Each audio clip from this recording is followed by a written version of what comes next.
বিসমিল্লাহির রহমানির রহিম। সুপ্রিয় দর্শক মণ্ডলী, আমি দৈনিক প্রদীপ শিখা থেকে সাংবাদিক মতিয়ার রহমান আপনাদের সঙ্গে যুক্ত হয়েছি।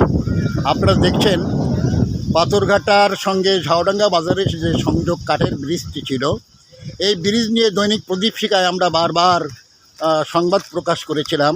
তারই ফলশ্রুতিতে এই ব্রিজটি সংস্কার করা হচ্ছে। প্রিয় দর্শক মণ্ডলী, আপনারা ব্রিজটার দৃশ্য সংস্কারের দৃশ্য কিন্তু আপনারা দেখতে পাচ্ছেন। এই ব্রিজটা 8.5 লক্ষ টাকা বিনিময়ে সংস্কার কাজ চলছে। আমরা জানব সাতক্ষীরার প্রখ্যাত সাংবাদিক আব্দুল ওয়াজেদ কোচির সুযোগ্য পুত্র, বর্তমান ঝাউডাঙ্গা ইউনিয়ন পরিষদের সম্মানিত সচিব মহোদয়, তার সঙ্গে আমরা কথা বলবো। আপনার কি নাম? আমার নাম শেখ তানজির আহমেদ। শেখ তানজির আহমেদ, এই ব্রিজটা সম্পর্কে যদি আপনি কিছু বলতেন।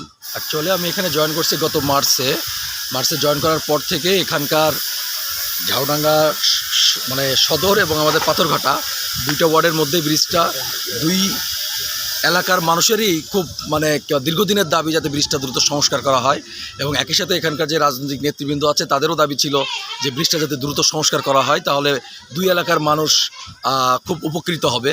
তো তেমন একটা দাবির প্রেক্ষিতে জনদাবির প্রেক্ষিতে ইউনিয়ন পরিষদ এটা সিদ্ধান্ত নেয় সংস্কারের, এবং ইউনিয়ন উন্নয়ন সহায়তা তহবিলের আওতায় এই ব্রিজটি সংস্কার কাজ শুরু হয়েছে।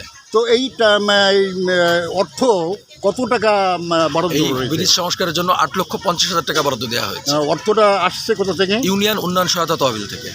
ইউনিয়ন উন্নয়ন সহায়তা তহবিল। আপনাকে অসংখ্য ধন্যবাদ। প্রিয় দর্শক মণ্ডলী, ঝাউডাঙ্গা ইউনিয়নের 2 নম্বর ওয়ার্ডের বর্তমান ইউপি সদস্য জাহিদ ইকবাল, তিনিও আমাদের সঙ্গে রয়েছেন, আপনি দেখতে পাচ্ছেন। আমি জানতে চাইব যে ব্রিজ যে ঠিকাদার করছে, আপনাদের তো দেখাশোনার দায়িত্ব রয়েছে, তো বিষয়টা আপনি কেমনভাবে দেখছেন? যে এটা আমাদের ইউনিয়ন পরিষদের উন্নয়ন সহায়তা তহবিলের 8,50,000 টাকার যে সংস্কার কাজ চলছে, এটা কাজটা পেয়েছে মূলত আমাদের ঠিকাদার সিরাজুল ইসলাম। ওনার সহযোগিতা এবং আমি এবং আমার ঝাউডাঙ্গা ওয়ার্ডের যে ইউপি সদস্য আছে সিদ্দিকুল, এই দুজনকে দায়িত্ব দেওয়া হয়েছে। আপনারা দেখাশোনার দায়িত্ব দেওয়া হয়েছে। আমরা দেখে শুনে এটা যেন 100% সঠিকভাবে কাজটা হয়, সেজন্য সেটা আমাদের দায়িত্ব দেওয়া হয়েছে।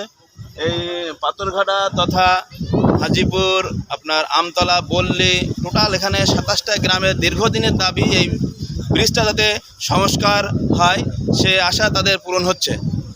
এই ব্রিজটা তো বেতনা নদীর উপরেই নির্মিত হচ্ছে, না?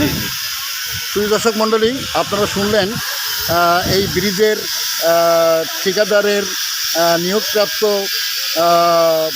পাথরঘাটা 2 নম্বর ওয়ার্ডের ইউপি সদস্য, তিনি বললেন যে কথাগুলো নিশ্চয়ই আপনারা শুনেছেন।